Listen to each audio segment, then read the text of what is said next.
Hello everyone, today I will show you how to create a personalized memoji on iPhone iOS 18. And here's how it is done. To create your memoji in iOS, start by opening a message box, like in iMessage or even WhatsApp. It works in multiple apps. You don't need to actually send a message to anyone. Just tap into the message box to bring up the keyboard. When the keyboard appears, tap the emoji icon in the bottom left to access the emoji keyboard. On the left side, you should see the Memoji options, but you will need to tap Show Stickers to access more features. This will open the Memoji stickers, and from there, tap the three dot icon on the right to start creating your own Memoji. You can customize your personal Memoji using the front-facing camera to see how your expressions match.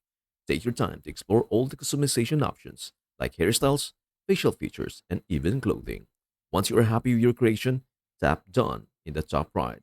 Now you can use Memoji stickers, and if your device supports it, you can also try out the live Memoji feature for animated messages. That is everything you need to know about how to create a personalized Memoji on iPhone iOS 18.